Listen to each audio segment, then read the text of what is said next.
Hello students, how are you all? Hope so all of you are fine and happy. Welcome to my YouTube channel, Biology in Seconds. Today we will discuss the production of stationary waves.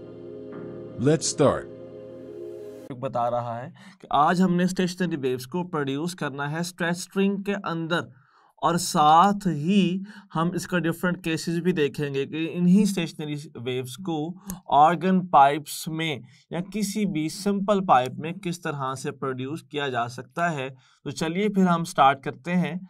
First कर लीजिए कि हमारे पास एक stretch string है जिसको हमने दोनों एंड से यहां से स्ट्रेच कर दिया है।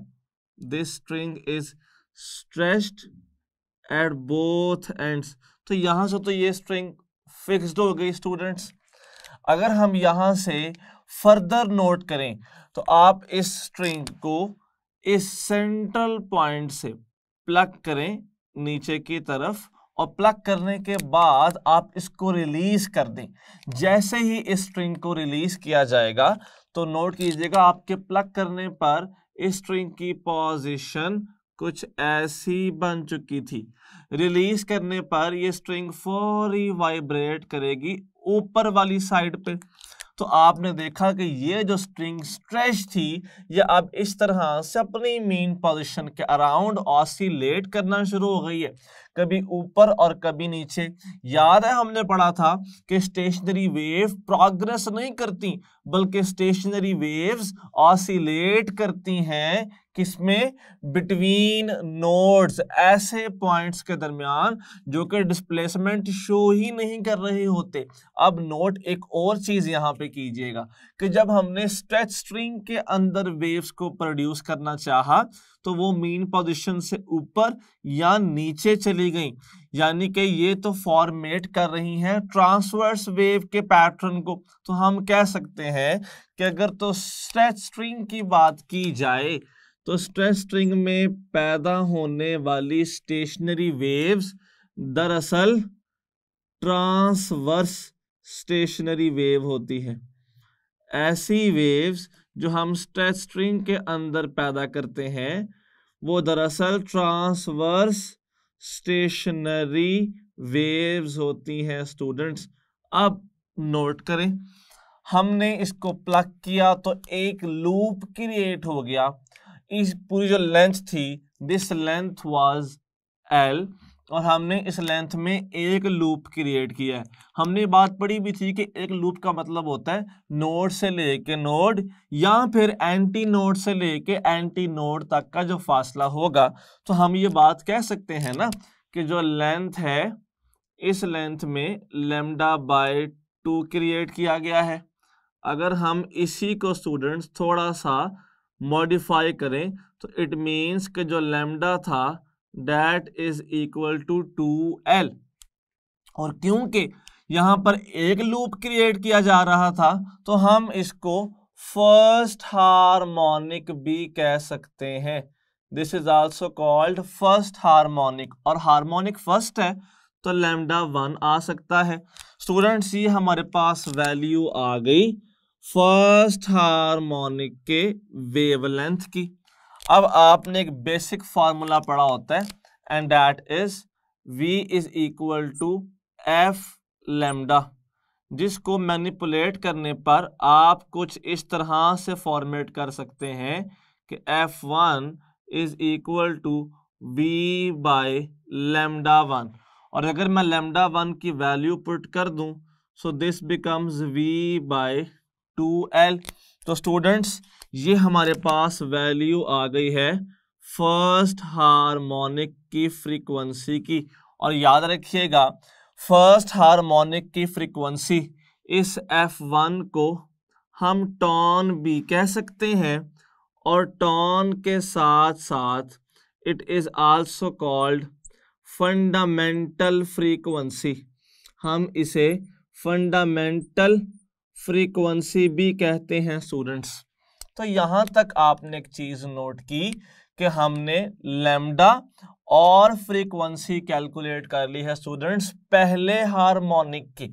लेकिन ये तो एक स्ट्रिंग है ना, लाजमन सी बात है, जब आप इसको प्लग करेंगे, जब आप इसे खींचेंगे तो आपके इस प्लग करने की वजह से स्ट्रिंग के अंदर टेंशन क्रिएट होगी। तो वेलोसिटी ऑफ स्ट्रिंग तो डिपेंड करनी चाहिए टेंशन के ऊपर, क्योंकि अगर आप इसे कम प्लग करते तो टेंशन कम होती, तो इस स्ट्रिंग की वाइब्रेशन की स्पीड भी कम होती। और अगर आप इसको ज्यादा प्लग करते तो क्योंकि आपने ज्यादा खींचा है, टेंशन ज्यादा पैदा होती, तो स्ट्रिंग की ऑसिलेट करने की स्पीड को भी स्टूडेंट्स ज्यादा होना चाहिए था। तो अब हम देखते हैं कि अगर तो मैं इस स्पीड की बात करूं तो क्या इस स्पीड की डिपेंडेंस टेंशन के ऊपर है? तो याद रखिएगा कि ये स्पीड जिससे स्टेशनरी वेव ऑसिलेट कर रही है, ये सिर्फ और सिर्फ टेंशन पर ही नहीं, बल्कि इस टेंशन की फोर्स के साथ साथ मास per unit length of string पर भी डिपेंड करती है। Velocity of vibration of stationary wave depends upon tension in the string, और इसी के साथ as well as it also depends upon mass per unit length। कई इंग्लिश बुक्स में और कई इंडियन बुक्स के अंदर भी इस फार्मूले में m की जगह m/l लिखा जाता है, ताकि प्रॉपर शो हो सके कि ये मास पर यूनिट लेंथ है। लेकिन हमारी एफएससी की टेक्स्ट बुक, पीटीबी की टेक्स्ट बुक के अंदर सिर्फ और सिर्फ m लिखा जाता है। लेकिन याद रखिएगा, इस m का मतलब सिर्फ मास नहीं है, this is mass per unit length. अगर ये मास पर यूनिट लेंथ हुआ तो फिर इसका यूनिट भी किलोग्राम नहीं होगा, फिर इसका यूनिट किलोग्राम पर मीटर होना चाहिए, क्योंकि ये तो मास पर लेंथ है। और अगर मैं यहीं से इसको फर्दर यहां पर पुट करूं स्टूडेंट्स, तो यही रिलेशन कुछ ऐसे फॉर्मेट होता है कि 1/2L √F/m। स्टूडेंट्स, ये आ गया हमारे पास फ्रीक्वेंसी, जिसको हम फंडामेंटल फ्रीक्वेंसी कहते थे, उसका formula in terms of tension. तो हम इसको ऐसे भी लिख सकते थे। ये हमारे पास मुकम्मल तौर पे थी एक फर्स्ट फ्रीक्वेंसी। हम जब दो तीन फ्रीक्वेंसीज को, जब हम दो तीन हार्मोनिक्स को देख लेंगे तो हमारे लिए फिर सारे केसेस डिफाइन करना बड़ा आसान हो जाएगा। तो चलिए अब हम फर्स्ट के बाद चलते हैं अपने सेकंड हार्मोनिक की तरफ। अगर सेकंड हार्मोनिक की बात की जाए तो सेकंड हार्मोनिक में किस तरह से स्टेशनरी वेव्स एग्जिबिट होंगी। इसी केस में अगर नोट करें कि आपने स्ट्रेच स्ट्रिंग को प्लग किया और मूव करवाया, now this is stretch string. अब की बात स्टूडेंट्स, आपने इसको सेंटर से नहीं बल्कि सेंटर के सेंटर से 1/4 से प्लग किया है। स्टूडेंट्स, जहां से आप प्लग करते हैं ना, वहां हमेशा एंटी नोड बन जाता है। तो नोट कीजिएगा, this thing is anti node, और ये क्या आ गया, node. So this is the distance between anti node and node. तो इतने ही फासले यहां पर भी एक नोड होना चाहिए, जिसका डिस्टेंस वही सेम होगा जो इस तरफ था। और अल्टीमेटली हमारे पास इसी के मुखालिफ यहाँ पर एक और एंटी नोड आ जाएगा, और इस तरह से हमारी पूरी वेव फॉर्मेट हो जाएगी। अब जब हमने यहाँ से प्लग किया तो वेव की फॉर्मेशन कुछ ऐसी हुई। जैसे हमने इसको छोड़ दिया तो अब ये वेव ऑसिलेट करना शुरू हो गई है। अब ये स्ट्रिंग ऑसिलेट करना शुरू हो गई है अबाउट इट्स मीन पोजीशन, जिसकी वजह से यही स्ट्रिंग कुछ ऐसे मूव कर रही होगी, ऊपर और फिर नीचे। और जब ये पोर्शन नीचे आ जाएगा तो ये वाला पोर्शन ऊपर चला जाएगा। तो इस तरह से हमने देखा कि स्टेशनरी वेव्स पैदा होती हैं स्ट्रेच स्ट्रिंग के अंदर। लेकिन यहाँ पर क्योंकि अब हमारे पास दो लूप्स क्रिएट हो रही हैं, सो हम कह सकते हैं कि one loop was λ/2। So 2 loops are basically 2 λ/2। तो अगर तो हम इसको मैनिपुलेट करें फार्मूला को, तो ये लैम्डा का फार्मूला बन जाता है 2L by 2 and this is the formula of second wavelength, या मैं यूं कह सकता हूं कि वेवलेंथ ऑफ सेकंड हार्मोनिक। अब बिल्कुल सेम टेक्सचर में अगर देखें तो फ्रीक्वेंसी का स्टूडेंट्स फार्मूला होता था v बाय लैम्डा। जब इसे मैं यहाँ पर पुट करूँगा f2 और लैम्डा 2 तो यही फार्मूला बन जाएगा 2L bye 2 which ultimately becomes 2V by 2L which is equal to 2 by 2L और स्टूडेंट साथ आ जाएगा F by M क्योंकि velocity is under root F by M। तो स्टूडेंट्स हमारे पास ये जो रिलेशन आ गया है, this is the relation of frequency of second harmonic. Frequency of second harmonic का ये रिलेशन बना हमारे पास। अब जरा नोट कीजिएगा, यहीं पे हमें लैम्डा पता है, फ्रीक्वेंसी पता है, दोनों टर्म्स में पता है। जब फर्स्ट वेवलेंथ की बात की गई थी तो वो 2L था, जब फर्स्ट फ्रीक्वेंसी की बात की गई तो वो V बाय 2L था। अब जरा नोट कीजिएगा, क्या हमारे पास यहाँ पे ये 2L नहीं है? तो क्या हम ये कह सकते हैं कि this lambda 2 is also equal to lambda 1 by 2। Students क्या ये हमारे पास v बाय 2L नहीं है, या फिर ये f by m under root और साथ 2L जैसे हम यहाँ पे देखा। हम ये भी तो कह सकते हैं कि f2 is equal to 2f1। आपने एक चीज नोट की कि जैसे नेक्स्ट फ्रीक्वेंसी भी डिपेंड कर रही थी फंडामेंटल फर्स्ट फ्रीक्वेंसी पे, ऐसे आने वाली तमाम फ्रीक्वेंसीज डिपेंड करती हैं फर्स्ट फ्रीक्वेंसी पे। हम तभी तो इसको फंडामेंटल फ्रीक्वेंसी कहते हैं students.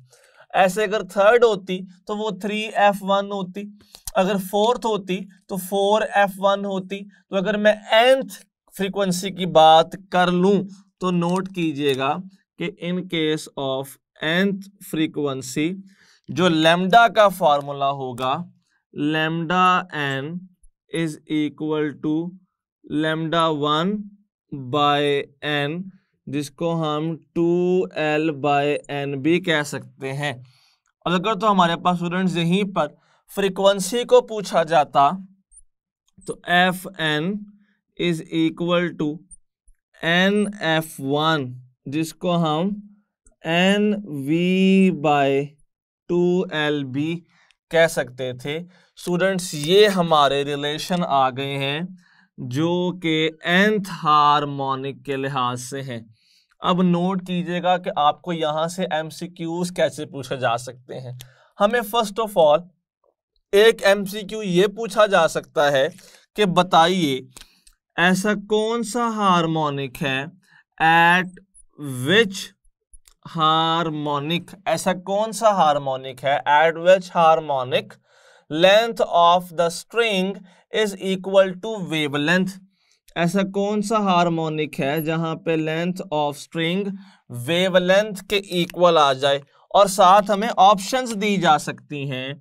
Alpha option is first harmonic, beta option is second harmonic, Charlie option is third harmonic and delta option is fourth harmonic.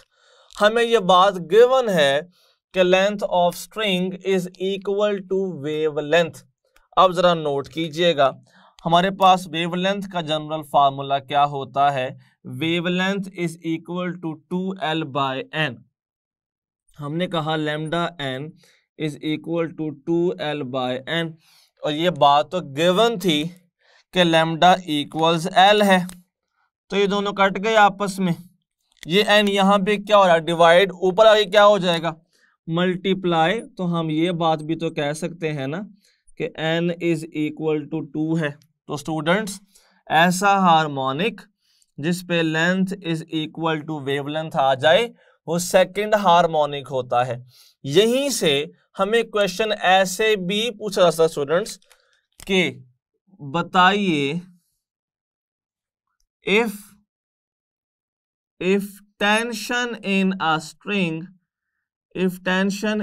string becomes 4 times, if tension in a string becomes 4 times, then frequency will be, अगर तो string में tension 4 गुना कर दी जाए तो बताइए कि frequency पर क्या फर्क पड़ता है। हमें यहां पर 7 ऑप्शंस दे दी जाती हैं। फर्स्ट ऑप्शन कहती है हाफ, टेंशन को 4 टाइम्स करने से फ्रीक्वेंसी हाफ्ड हो जाएगी। बीटा ऑप्शन कहती है डबल्ड, कि नहीं, टेंशन को 4 टाइम्स करने से फ्रीक्वेंसी डबल हो जाएगी। चार्ली ऑप्शन कहती है क्वाड्रपल्ड, कि टेंशन को 4 टाइम्स करने से फ्रीक्वेंसी भी 4 टाइम्स हो जाएगी।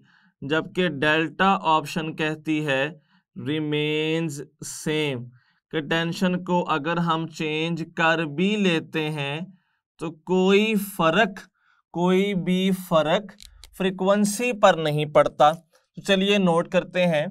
हमें यहाँ पर हार्मोनिक तो बताया ही ना गया, इसका मतलब है कि जनरल हार्मोनिक, nth हार्मोनिक की बात हो रही है। हमारे पास रिलेशन बन जाता है Fn is equal to n/2l √f/m। अब टेंशन तो 4 टाइम्स हो गए स्टूडेंट्स, तो हम इसको 4 टाइम्स कर देते हैं। यहां पर आ गया, 2 वे है इसको सॉल्व करने के। फर्स्ट वे तो ये है कि हम इसी फार्मूला में टेंशन को कर दें 4 टाइम्स। अब √4 क्या बन जाता है 2, तो बाकी क्या बच जाएगा n/2l √f/m। और ये पूरा फैक्टर हमारे पास होता है फ्रीक्वेंसी का, nth फ्रीक्वेंसी का। तो हम कह सकते हैं ना कि Fn dash is equal to 2Fn, यानी कि हमारे पास तो फ्रीक्वेंसी डबल हो गई। अच्छा, अगर आप सारा फार्मूला सॉल्व ना करते तो हम सिर्फ बाय यूजिंग रिलेशन भी ये काम कर सकते थे। वो कैसे?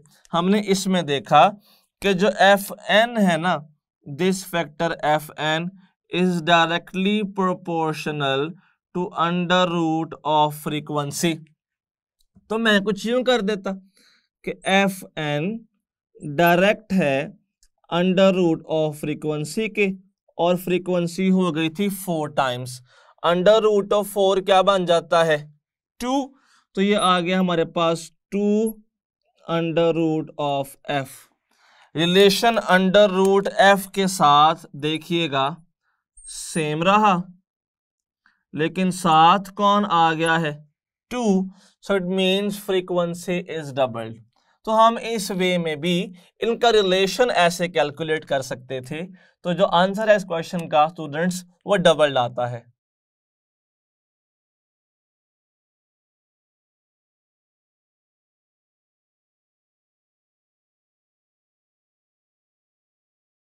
हमें स्टूडेंट्स यहाँ से क्वेश्चंस इस तरह से भी आ सकते हैं। वो ये बात भी पूछ सकता है कि frequency can be increased by, frequency को हम बढ़ा सकते हैं, इंक्रीज कर सकते हैं। किस तरह से? Frequency can be increased by, हमें 7 ऑप्शन दी जा सकती हैं। Increasing tension, increasing tension beta, increasing length of string, increasing length of string. Charlie option is decreasing length of string, and delta option is both A and C option. तो जरा note कीजिएगा, हमारे पास formula basically क्या होता है। formula of frequency is n by 2l under root f by m। अगर हम इस फार्मूला से स्टूडेंट्स रिलेशन निकालना चाहें तो सबसे पहले रिलेशन एक ये आता है कि frequency is directly proportional to square root of tension. उसके बाद रिलेशन हमारे पास ये भी आ सकता है कि frequency of oscillation is inversely to length. और मास पर यूनिट लेंथ की अगर बात की जाए तो इट डिपेंड्स अपॉन मटेरियल, और वो ऑलमोस्ट मटेरियल के लिए सेम रहता है, पर हम यहाँ पर ये भी लिख सकते हैं कि फॉर डिफरेंट मटेरियल्स अगर बात की जाए तो frequency is also inversely proportional to under root of mass per unit length, but this is basically mass जो पर यूनिट लेंथ के लिहाज से है। अब नोट कीजिएगा, हमें ऑप्शन हमने फ्रीक्वेंसी को बढ़ाना है, options are given increasing tension, तो लाजमन सी बात है अगर हम टेंशन को इंक्रीज करेंगे तो अल्टीमेटली फ्रीक्वेंसी भी इंक्रीज कर जाएगी। Beta option is increasing length, अगर हम लेंथ को इंक्रीज करेंगे स्टूडेंट्स तो फ्रीक्वेंसी डिक्रीज कर जाएगी। So this is wrong option. Charlie देखिएगा डिक्रीजिंग लेंथ, हाँ ये कुछ सूटेबल लगती है क्योंकि when length is decreased so in result frequency is increased. तो हमारा मकसद था फ्रीक्वेंसी को बढ़ाना, तो या तो हम टेंशन बढ़ा दें या हम लेंथ को डिक्रीज कर दें। So correct option is both A and C. इस रिलेशंस के अलावा भी स्टूडेंट्स वो आपसे काफ़ी चीज़ें पूछ सकता है, जैसे कि अगर स्ट्रेच स्ट्रिंग की बात की जाए तो हमसे ये पूछ सकता है कि एट व्हाट हार्मोनिक लेंथ या फिर वेवलेंथ इज मैक्सिमम वेवलेंथ किस हार्मोनिक पर होती है और कितनी होती है। तो ज़रा नोट कीजिएगा ये बात। अगर तो हम इस केस को देखें तो हमें एक बात जहन में रखनी होगी कि फार्मूला हमने पढ़ा था lambda n is equal to 2l by n. जो वेवलेंथ है अल्टीमेटली वो डिपेंड करती है लेंथ पे या फिर हार्मोनिक नंबर पे। हमने कहा wavelength will be maximum eight which harmonic, तो ये तो इनवर्स नहीं आ रहा हार्मोनिक के साथ, सबसे कम हार्मोनिक पर वेवलेंथ को सबसे ज्यादा होना चाहिए। अच्छा सबसे कम वाला हार्मोनिक कौन सा होता है? फर्स्ट, हमारा पहला हार्मोनिक ही फर्स्ट होता है। तो याद रखिएगा कि वेवलेंथ इज मैक्सिमम। वेवलेंथ क्या है स्टूडेंट्स? वेवलेंथ मैक्सिमम है कब? जब फर्स्ट हार्मोनिक होगा, पहली बात। दूसरी बात, the value of maximum wavelength is, तो नोट कीजिएगा maximum lambda is 2l by 1 which is equal to 2l। अगर हमें MCQ कुछ इस तरह से आ जाए, जरा नोट कीजिएगा कि if length of the string is 2 metre then what will be maximum wavelength produced by stretch string। अगर तो हमारे पास लेंथ 2 मीटर है तो मैक्सिमम लैम्डा स्टेशनरी वेव का कितना हो सकता है? हमें ऑप्शंस कुछ यूं दे दी जाती हैं, 1 metre, beta option is 2 metre, Charlie option is 4 metre and delta option is 0.5 metre. तो हमने अभी तो देखा कि maximum lambda is double of length, तो length is 2, so double of 2 is 4, तो लेंथ के डबल होती है लैम्डा मैक्सिमम अगर हम स्ट्रेच स्ट्रिंग की बात करते हैं।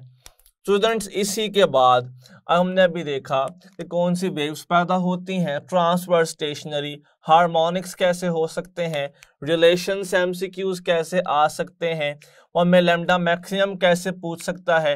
वो ये भी पूछ सकता है कि किस हार्मोनिक पर लैम्डा और लेंथ सेम हो जाते हैं। और स्टूडेंट्स इसके बाद वो हमसे नोड्स और एंटी नोड्स के मुतालिक बात भी कर सकता है। जैसा कि हमने देखा अभी रिसेंटली, अगर तो ये हमारे पास फर्स्ट हार्मोनिक है और यहाँ पर मैं आपको सेकंड हार्मोनिक ड्रॉ करके दिखाऊंगा, और इसी के साथ यहाँ पर मैं आपको थर्ड हार्मोनिक ड्रॉ करूंगा। तो ज़रा नोट कीजिएगा स्टूडेंट्स, ये आ गया हमारे पास फर्स्ट हार्मोनिक, स्टूडेंट्स ये आ गया हमारे पास सेकंड हार्मोनिक, स्टूडेंट्स ये आ गया हमारे पास थर्ड हार्मोनिक, थर्ड हार्मोनिक। अब हम बात करेंगे नोड्स और एंटी नोड्स के लिहाज से। तो ज़रा नोट कीजिएगा, हमारे पास ये हैं दो nodes, these are two nodes, जबकि ये एक हमारे पास एंटी नोड मौजूद है। अगर नीचे वाले केस में अगर हम बात करते हैं सेकंड हार्मोनिक की, तो ये नोड है, ये नोड है और ये तीन नोड्स मौजूद हैं सेकंड हार्मोनिक में, जबकि दो एंटी नोड्स मौजूद हैं।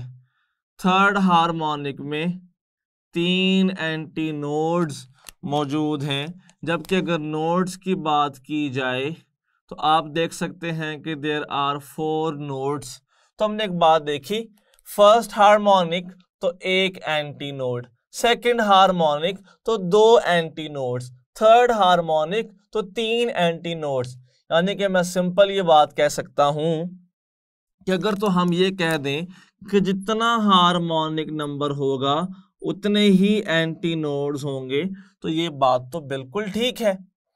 और नोड हमेशा हार्मोनिक से एक ज्यादा होता है। फर्स्ट हार्मोनिक लेकिन दो नोड्स, सेकंड हार्मोनिक लेकिन एक दो तीन, एक ज्यादा तीन नोड्स, थर्ड हार्मोनिक तो चार नोड्स। यानी कि जो नोड्स होते हैं वो हमेशा हार्मोनिक से या फिर एंटी नोड से स्टूडेंट्स एक ज्यादा होते हैं। हमें यहां से एक जनरल एमसीक्यू पूछा जा सकता है कि if there is a sonometer wire, हमारे पास एक वायर है जो स्ट्रेच की गई है, if there is a sonometer wire and it has, हमारे पास एक सोनोमीटर वायर है students, and it has 5 nodes, और इसके पास 5 नोड्स हैं, then which harmonic it will B.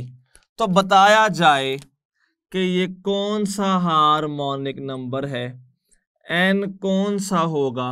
हमें यहाँ पे ऑप्शंस दे दी जाती हैं, 4, beta is 5th, Charlie is 6th, delta is 7।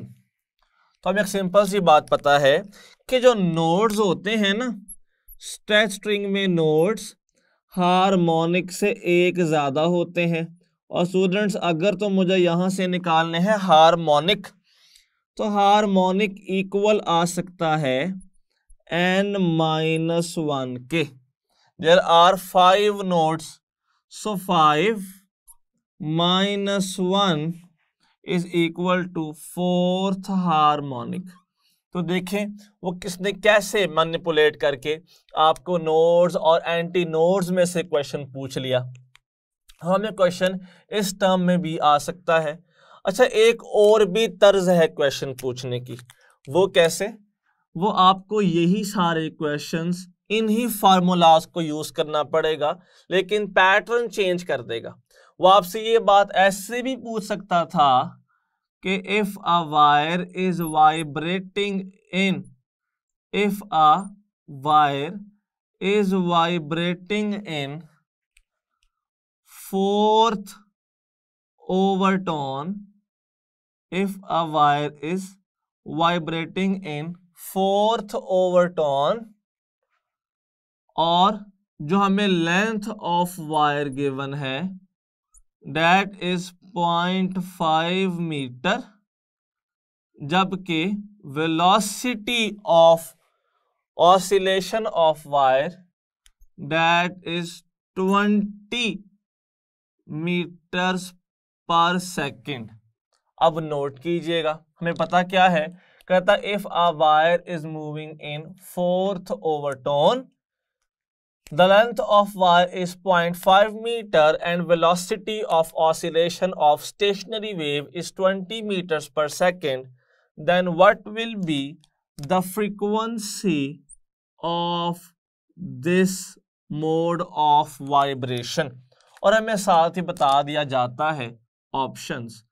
Alpha option is 60 hertz, beta option is 80 hertz, Charlie option is 100 hertz, and students delta option is 120 hertz. और बताइए कि frequency क्या होगी। हमें सब कुछ समझ आ गया, हमें एक बात ही नहीं पता कि ये ओवरटोन क्या होता है। मैंने आपसे एक बात की थी कि first frequency is also called tone, और जितने भी रिजल्ट स्टूडेंट्स फर्स्ट फ्रीक्वेंसी से निकलते हैं वो तमाम ओवरटोन्स कहलाते हैं। जैसे कि second harmonic is first result of first harmonic. मैं ये बात दोबारा बोलना चाहूंगा, second harmonic is first result of first harmonic, third harmonic is second result of first harmonic. वो कैसे? क्योंकि F1 के बाद कौन आ रहा है? F2, उसके बाद F3। अगर मैं पूरी सीरीज यहां पे ड्रॉ करूं, जरा देखिएगा, हम कह सकते हैं कि series of harmonic will be F1, F2, F3, F4, F5 and so on Fn। अब इसमें जरा नोट कीजिएगा, हमारे पास ये क्या है? दिस इज टोन, ये हमारे पास मेन टोन है। तो F2 क्या है? ये इससे बनने वाला पहला रिजल्ट है, तो ये फर्स्ट ओवरटोन है। F3 क्या है? सेकंड ओवरटोन है। F4 क्या है? थर्ड ओवरटोन है। F5 क्या है? फोर्थ ओवरटोन है। और Fn क्या होगा? ये n-1 ओवरटोन होगा। आपने एक चीज नोट की है कि ओवरटोन का नंबर हमेशा हार्मोनिक से एक कम है। 2 फ्रीक्वेंसी थी तो ओवरटोन पहला था, थर्ड फ्रीक्वेंसी थी तो ओवरटोन सेकंड था। तो क्या मैं ये बात नहीं कह सकता कि second overtone is basically third frequency? इस सारे केस को अगर मैं फार्मुलेट करना चाहूं तो शॉर्टकट बच्चे ये बनता है कि harmonic is equal to overtone plus 1। देखिए, आपका कोई भी रिलेशन ना ओवरटोन के लिहाज से नहीं है, सारे हार्मोनिक्स के लिहाज से हैं, सारे एन के लिहाज से हैं। हमने ओवरटोन से 4 ही निकालना होगा अपना हार्मोनिक नंबर, ताकि हम 4 ही वहां पर इसको सॉल्व करके क्या निकाल लें? हार्मोनिक नंबर से जो भी रिक्वायर्ड हमें है वो हम कैलकुलेट कर लेंगे। हमें कहा गया फोर्थ ओवरटोन था और स्ट्रेच स्ट्रिंग है ना, वायर कहा गया। अब फार्मूला हमारे पास ये बनता है, जरा नोट कीजिएगा, हार्मोनिक क्या आ जाएगा इस केस में? Harmonic is equal to fourth overtone plus 1 is equal to 5। Harmonic fifth आ गया। हमारे पास फ्रीक्वेंसी का फार्मूला क्या होता है? Frequency is equal to NV/2L। N क्या है? Fifth, harmonic number fifth. V क्या है? 20 मीटर पर सेकेंड 2, और L क्या है? 0.5। मैं इस 0.5 को 1/2 भी कह सकता हूं ना आसानी के लिए। ये आ गया 1/2। स्टूडेंट्स, ये 2 इसके साथ कैंसल, 20 into 5 is 100 हर्ट्स। तो जरा आप बताइए हमारे पास ऑप्शन फिर कौन सा बन जाएगा? चार्ली। आपने एक चीज नोट की, क्वेश्चन ओवरटोन में आया तो हमने साथ ही ओवरटोन को भी डिस्कस कर लिया स्टूडेंट्स। अब हम फौरी चलेंगे towards over next case which is stationary waves in organ pipe. Students, इन्हीं स्टेशनरी वेव्स को हम अल्टीमेटली एयर कॉलम के अंदर भी प्रोड्यूस कर सकते हैं। और नोट कीजिएगा, इसी एयर कॉलम को बुक में बार बार ऑर्गन पाइप के नाम से बुलाता है। अब देखें, अगर तो एक स्ट्रेच्ड वायर थी, हमने उसको प्लग किया, स्ट्रेच किया और वो वायर अपनी मेन पोजीशन के लिहाज से ऊपर और नीचे ऑसिलेट करना शुरू हो गई, तो हमने कहा कि ये ट्रांसवर्स स्टेशनरी वेव्स बन जाती हैं। लेकिन अगर हम एयर कॉलम की बात करें तो जनरली हमारे पास दो टाइप्स के एयर कॉलम होते हैं। First, open at both ends, ऐसा एयर कॉलम जिसके दोनों एंड्स ओपन हो। Second one is closed eight one and, या हम इसको ओपन एट वन एंड भी कह सकते हैं, जिसका एक एंड ओपन और एक क्लोज हो जाता है। अब नोट कीजिएगा, जो हमने आज के लेक्चर में डिस्कस करना है स्टूडेंट, वो सिर्फ ओपन एट बोथ एंड्स होगा। हम जो आज मेनली डिस्कस करेंगे that is basically open at both ends air column. ठीक है, अब जरा फर्दर देखिएगा, अगर ओपन एट बोथ एंड्स की बात की जाए तो ये किस तरह से फॉर्मेट होता है। हमारे पास ये एक ऐसा एयर कॉलम है जिसके दोनों एंड्स कुछ इस तरह से स्टूडेंट्स ओपन होंगे। ये हमारे पास एक एयर कॉलम है जिसके दोनों एंड ऐसे ओपन है। ये देखिएगा, यहाँ पर भी हमारे पास ये ओपन एंड है, जबकि इस साइड पर भी हमारे पास ये एंड क्या है, ओपन है। हम इसमें करते हैं ब्लो, इससे हमारी साउंड ट्रैवल करती है। अब साउंड अगर ट्रैवल कर रही है तो साउंड तो मूव करना होता है लॉन्गिट्यूडनल वे में, लेकिन स्टडी करना इसको टफ है। इसीलिए अपनी स्टडी को बेहतर करने के लिए, आसान करने के लिए हम साउंड को अज्यूम कर लेते हैं एज ट्रांसवर्स स्टेशनरी वेव्स की फॉर्म में। हालांकि स्टूडेंट्स, जब भी एयर कॉलम की बात की जाएगी ना, तो आपने याद रखना है कि एयर कॉलम के अंदर पैदा होने वाली stationary waves longitudinal stationary waves हैं। लेकिन अपनी आसानी के लिए we represent them as transverse stationary waves. अब यहां से हमारे पास इस तरह से साउंड ट्रैवल कर रही है। हम यहाँ पे नोट कर लेते हैं, this is the travelling of sound. यहां से जैसे रिफ्लेक्ट बैक करेगी, तो रिफ्लेक्ट बैक करने की वजह से हमारे पास जो अल्टीमेट दोबारा साउंड जाएगी उसकी इंटरफेरेंस तो हम नहीं कह सकते, सुपरपोजिशन होगी फर्स्ट वेव के साथ। हमने ये बात पढ़ी थी ना कि when two waves of same frequency superpose when moving in opposite direction then they form stationary waves। तो हमारे पास ऐसे स्टेशनरी वेव पैदा हो जाएगी। अब जरा नोट कीजिएगा, हमने एक चीज यहाँ पर गौर की है कि ओपन एंड पे क्योंकि पार्टिकल्स को मूव करने की लिबर्टी होती है, तो इसीलिए ओपन एंड के ऊपर स्टूडेंट्स हमेशा एंटी नोड फॉर्म होता है, क्योंकि there is liberty to particles to move at open end, तो वहां पर एंटी नोड फॉर्म होगा। अगर नोट किया जाए तो इस केस में हमारे पास ये दो एंटी नोड्स है, जबकि there is a single node at middle. ये हमारे पास फर्स्ट हार्मोनिक है, दिस इज फर्स्ट हार्मोनिक। हमने एक बात पढ़ी थी ना कि नोड से लेके नोड तक या फिर एंटी नोड से लेके एंटी नोड तक λ/2 होता है। और अगर इस ऑर्गन पाइप की लेंथ L होती तो हम ये बात कह सकते थे कि यहाँ पे जो लेंथ है this length is equal to λ/2। और अगर मैं इसी को फर्दर मैनिपुलेट करता तो मैं ये बात कह सकता हूं कि λ1 इज इक्वल टू 2L।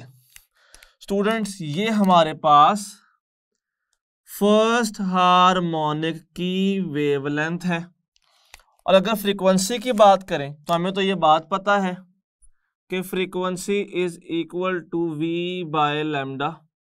और अगर ये f1 तो ये λ/b1।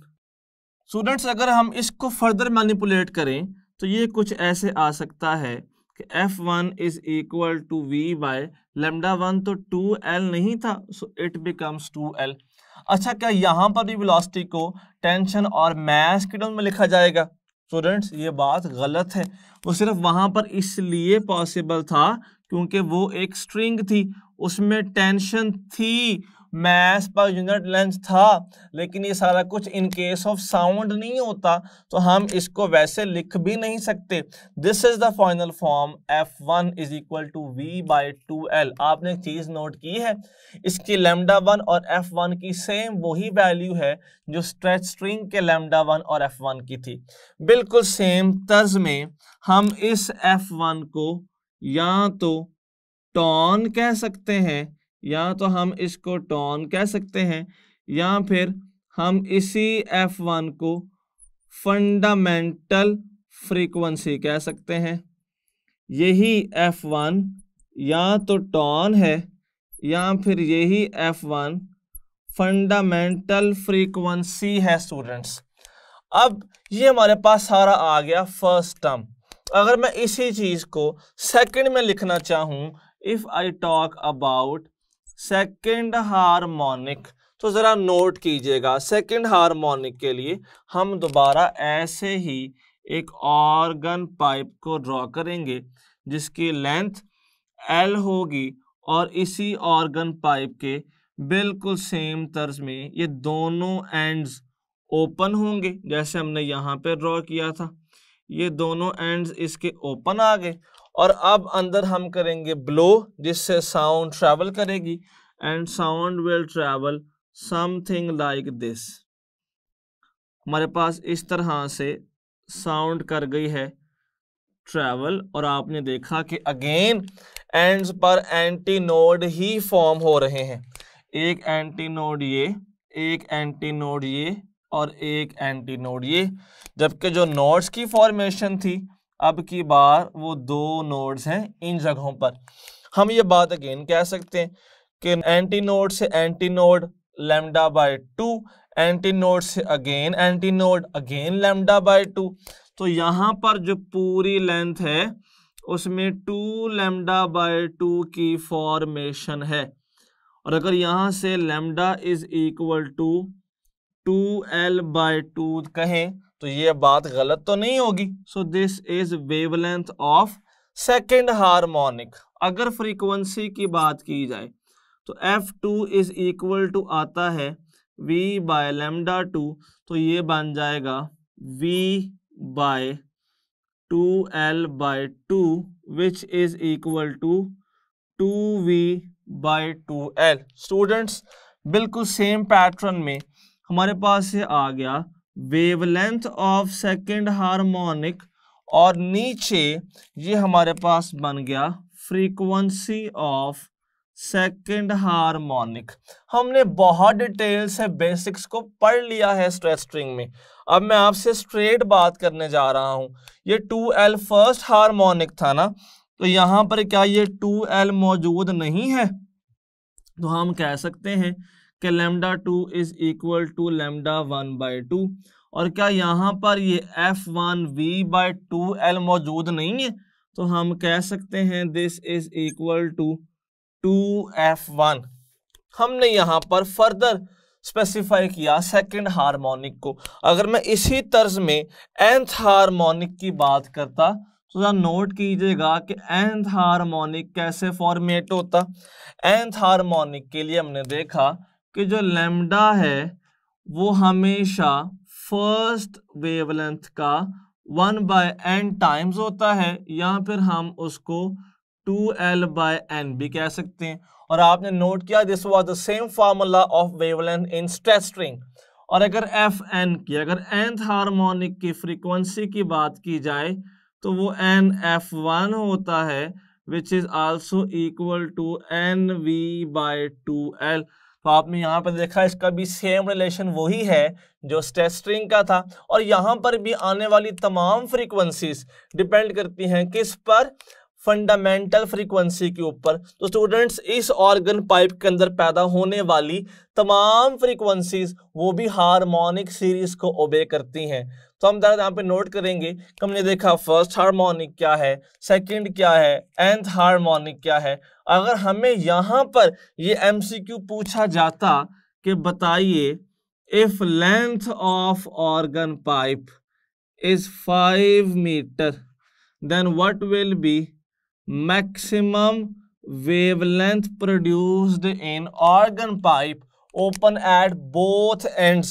और हमें साथ ही ऑप्शन दे दी जाती, alpha option is 2.5 metre, beta option is 5 metre, Charlie option is 10 metre and delta option is 20 metre. तो बताइए वैल्यू कौन सी ठीक होती। अब यहाँ पर आपको बार बार समझने की जरूरत नहीं, हमने सेम बात पहले ही पढ़ी थी कि लैम्डा मैक्सिमम तब होता है जब n कम से कम होता है, इसका मतलब है उसको 1 होना चाहिए। अगर हम इसको सॉल्व करें तो लैम्डा मैक्सिमम का फार्मूला आता है सिर्फ 2L, और यही फार्मूला हमारा स्ट्रेच स्ट्रिंग वाले केस के अंदर भी था। 2 times length is equal to 10 metre. तो चार्ली ऑप्शन फिर क्या आ गई स्टूडेंट्स, चार्ली ऑप्शन आ गई 10 मीटर। अगर यहीं पर मैं एक चीज आपको बताऊं कि ये क्वेश्चन आपको ऐसे भी पूछा जा सकता था कि बताइए किस हार्मोनिक पर, at which harmonic lambda is equal to wavelength. तो अब हम इसको सॉल्व नहीं कर रहे क्योंकि देखें ना हमारे पास ऑप्शन बिल्कुल वही गिवन है 1, 2, 3 एंड 4th हार्मोनिक। और हमने देख लिया है क्योंकि सारे फार्मूला स्ट्रेच स्ट्रिंग के साथ मिलते हैं, तो ये पैटर्न भी स्ट्रेच स्ट्रिंग के साथ ही मिल रहा है। अगर lambda is equal to 2L/n है तो बिल्कुल सेम पैटर्न के मुताबिक लैम्डा और L तो सेम थे तो वो कट हो जाएंगे, और नंबर ऑफ हार्मोनिक जिसपे दोनों सेम है that is equal to 2 second harmonic है। तो अब ये बातें डिटेल में जरूरत नहीं है, हमें सारी बातें डिटेल में बहुत ज्यादा पहले डिस्कस कर चुके हैं। अच्छा, जो इंपॉर्टेंट चीज थी वो नोट कीजिएगा, फार्मूलाज सेम आ रहे हैं, जनरल फॉर्म्स सेम आ रही हैं, लेंथ मैक्सिमम की फॉर्म सेम आ रही है, किस हार्मोनिक पे लेंथ और लैम्डा सेम था वो भी सेम आ रहा है। तो क्या इसी तरह से behaviour of nodes and anti nodes भी सेम होगा? तो अब वो हम देखते हैं, जरा नोट कीजिएगा। फर्स्ट हार्मोनिक में एक नोड है, 2 एंटी नोड्स हैं, एक ज्यादा। सेकंड हार्मोनिक में 2 नोड्स हैं, 3 एंटी नोड्स हैं, एक ज्यादा। स्ट्रेच स्ट्रिंग के अंदर नोड्स की वैल्यू एक ज्यादा होती थी, जबकि ऑर्गन पाइप ऐसा ऑर्गन पाइप जिसके दोनों एंड्स ओपन हो स्टूडेंट्स, इसमें जो नोड की वैल्यू है वो हार्मोनिक के इक्वल होती है, ठीक है। लेकिन जो एंटी नोड है स्टूडेंट्स वो हार्मोनिक से एक ज्यादा या फिर जनरली नोड की वैल्यू से एक ज्यादा होता है। अगर तो क्वेश्चन कुछ इस तरह से आ जाए कि if there are longitudinal stationary waves in an organ pipe which is open at both ends. Longitudinal मतलब कि हम साउंड की बात कर रहे हैं, लॉन्गिट्यूडनल स्टेशनरी वेव्स पैदा हो रही हैं ऑर्गन पाइप में which is open at both ends, और इसमें जो लूप्स क्रिएट हुई, number of loops are 4 loops है। तो बताइए कितने कितने नोड्स और एंटी नोड्स होंगे? A B C D. आपको अल्फा ऑप्शन दे दी जाती है 4 nodes and 4 anti nodes. Beta option is 4 nodes 3 anti nodes.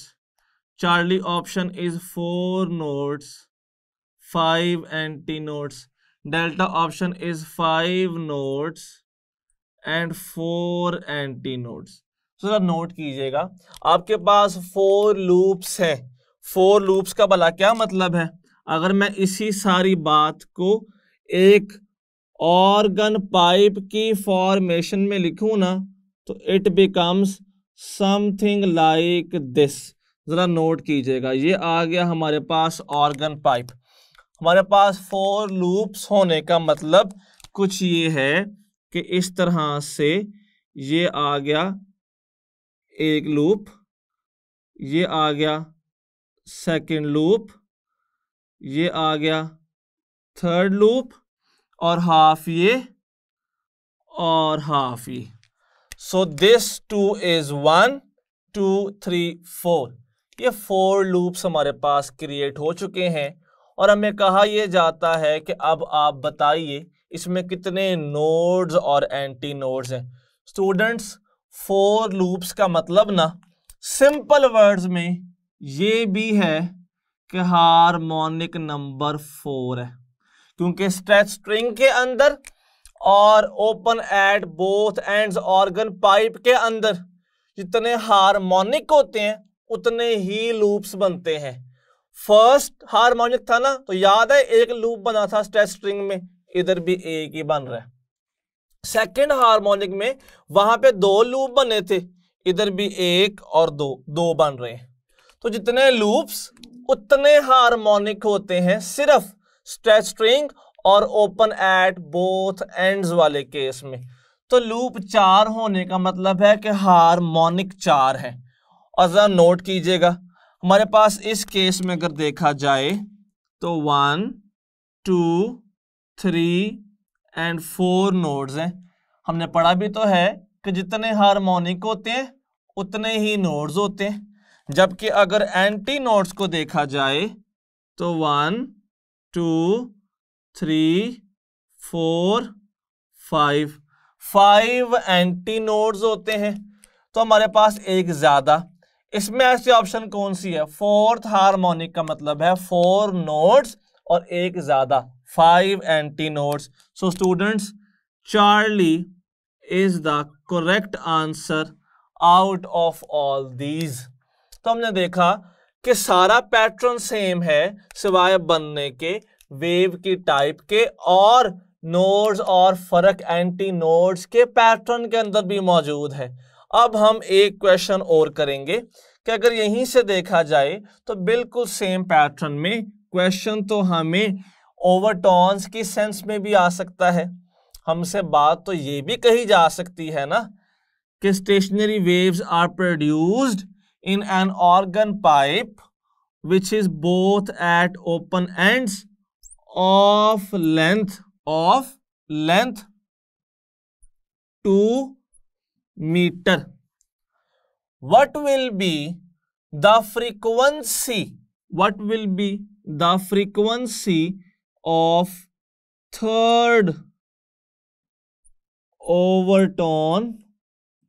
What will be the frequency of third overtone if speed of sound is 340 meters per second? What will be the frequency of third overtone if speed of sound is 340 meter per second? और यहां पर note कीजिएगा, साथ ही आपको यहां पे options दे दी जाती हैं फ्रीक्वेंसी की 170 हर्ट्ज, जबकि साथ बीटा ऑप्शन दिया जाता है 340 हर्ट्स, चार्ली ऑप्शन दिया जाता है यहाँ पे 85 हर्ट्ज और डेल्टा ऑप्शन इज 255 हर्ट्ज। बताइए कि फ्रीक्वेंसी ऑफ थर्ड ओवरटोन क्या होगी। स्टूडेंट्स बिल्कुल सेम केस है, यहां पर भी ओवरटोन निकालने का फार्मूला सेम है कि जो हार्मोनिक नंबर होता है ना वो ओवरटोन से एक ज्यादा होता है। थर्ड ओवरटोन का है ना, सो 3 + 1, फिर हार्मोनिक कौन सा हो गया, फोर्थ हो गया। एफ का फार्मूला भला क्या था, NV/2L। N क्या है 4, V क्या है 340, 2 इंटू लेंथ इज 2, 2 इंटू 2 क्या आ गया 4, और ये 4 से कट गया, तो over correct answer is 340 hertz. देखिए बिल्कुल सेम पैटर्न है, इसके अंदर ओवरटोन्स का भी इसी के साथ साथ। एक लास्ट क्वेश्चन हम करेंगे, उसके बाद टॉपिक हमारा ये एंड हो जाएगा। Over last question of this case is, हमसे कहा यह जाता है इस क्वेश्चन के अंदर कि what will be the frequency if sound is traveling in an organ pipe which is open at both ends, जो दोनों एंड से क्या है ओपन है, of length 2 meter and is placed at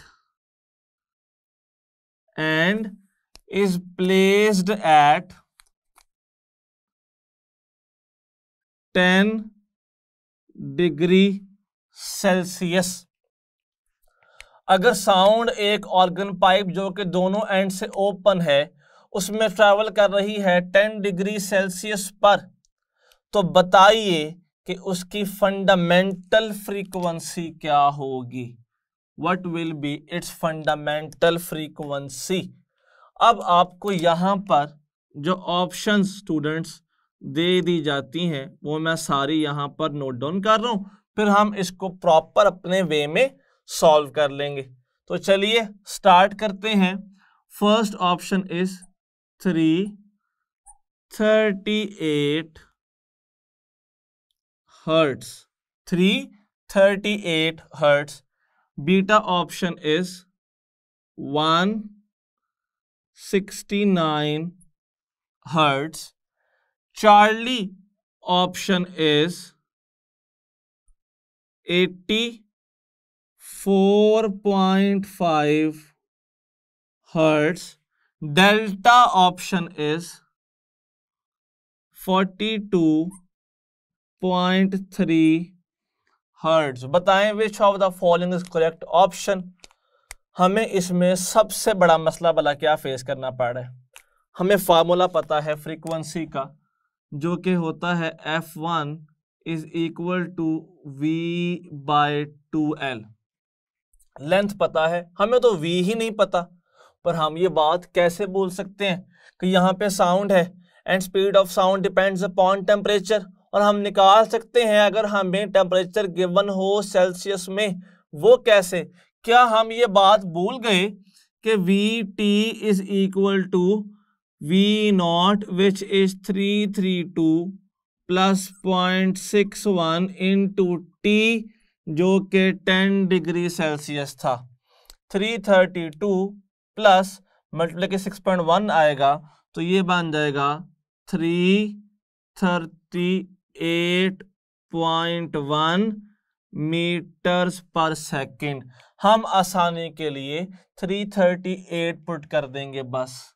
V is 338 by 2, length is also 2, 338/4 हमारे पास ये बन जाता है 84.5 hertz. Students, Charlie is the correct answer. आपने एक चीज नोट की, हमने कैसे बेसिक चीजों से एक proper different question form out किया। तो students, stationery waves stress string में पैदा हों या फिर ऐसे ऑर्गन पाइप में जिसके दोनों एंड्स को ओपन रखा जाता है, उनकी बेसिक फॉर्म सेम होती है, लेकिन क्वेश्चन आने का तरीका अलग हो सकता है।